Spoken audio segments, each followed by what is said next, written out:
아직 문을 열지 않은 서울의 한 새마을금고 앞, 사람들이 몰려 있습니다. 해당 금고에서 오늘부터 대면으로만 판매하는 12개월 8.8% 고금리 적금 상품을 가입하러 온 사람들입니다. 작년에 7시에 왔는데 100명 안에 간신히 늘었어요.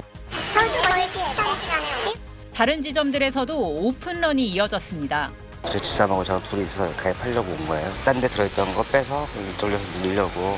최근 위기론에 자금이 대거 유출됐던 새마을금고가 특판금리를 높이며 수신 경쟁에 불을 붙였는데 제2금융권에 이어 시중은행권도 가세했습니다. 지난해 중반 이후 100조 원에 육박하는 특판 예적금이 늘어난 상황에서 1년 기준 만기가 다가오면서 자금 유치 경쟁에 나선 겁니다. 하지만 빠른 속도의 예금금리 인상은 다시 대출금리를 자극해 이자 부담을 늘려 취약 차주부터 연체율이 높아지고 결과적으로 금융기관 건전성이 악화할 수 있습니다. 지난해 말에도 고금리 특판에 과도한 자금이 몰리며 이자 지급 부담이 급증하자 농협과 신협 등에서 해지를 읍소하는 사태까지 벌어지기도 했습니다. 인위적으로 그게 통제가 되는 것이 아닙니다. 제1금융권이건 제2금융권이건 다 이윤을 극대화하기 위한 민간 금융기관이기 때문에 미국의 통화긴축기조가 길어질 것으로 보여 고금리 장기화에 대비한 금융당국의 선제적 관리가 필요합니다. SBS 유덕입니다.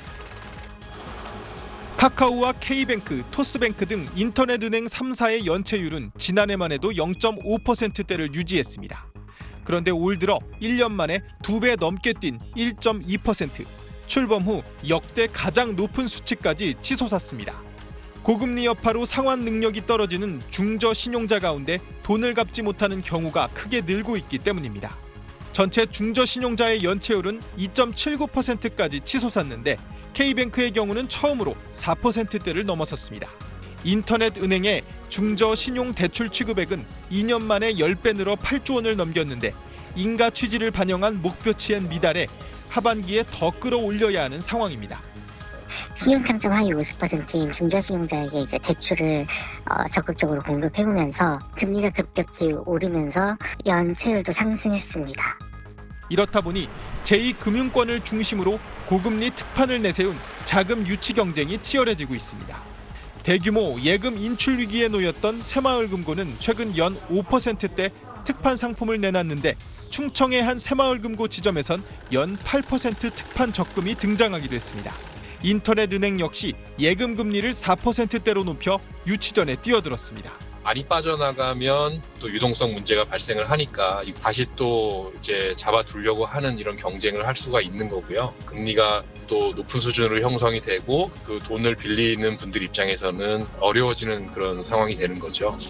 수신 경쟁으로 자금 조달 금리가 오르면 대출 금리 역시 끌어올릴 수 있고 그럴 경우 취약 차주를 중심으로 빨간불이 켜진 연체율 관리가 더 어려워질 수 있어 금융당국도 예의주시하고 있습니다.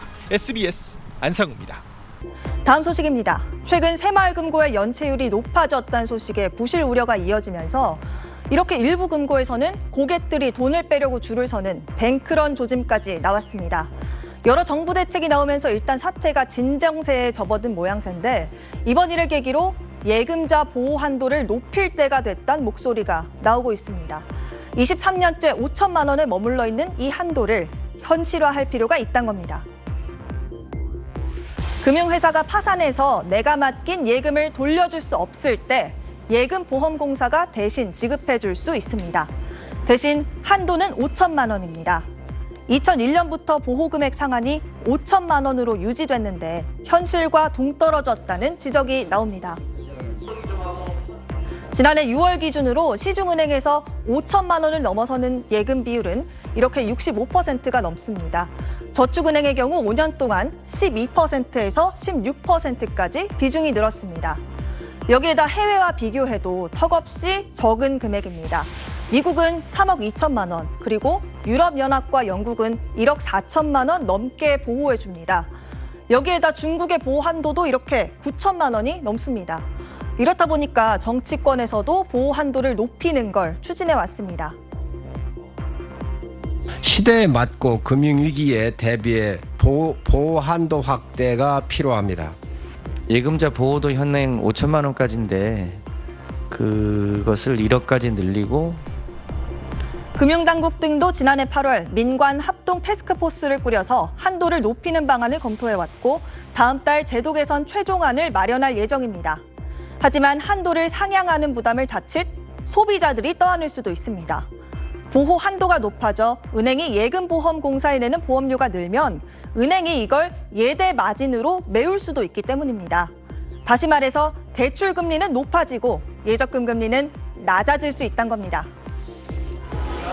우리나라는 상당 기간 오랜 기간 동안 이제 IMF 외환위기 이후에 이제 5천만 원을 유지되고 있기 때문에 이런 한도를 좀 상향 조정해야 될 필요가 있고, 그래서 소비자들한테 이제 가격을 비용을 전가하는 그런 문제가 좀 우려되긴 하는데요. 그럼에도 불구하고 이제 은행들이 예금을 더 많이 운용하면서 이제 이익을 창출한다고 그러면 꼭 그거를 이제 소비자한테 비용 전가로 갈 가능성이 있다고 보기도 좀 어렵습니다. 또 저축은행을 포함해 특정 금융회사가 높은 예금 금리를 내세울 경우에 이 자금이 몰리는 쏠림 현상도 나타날 수 있습니다. 지금까지 뉴빌더 전연남이었습니다.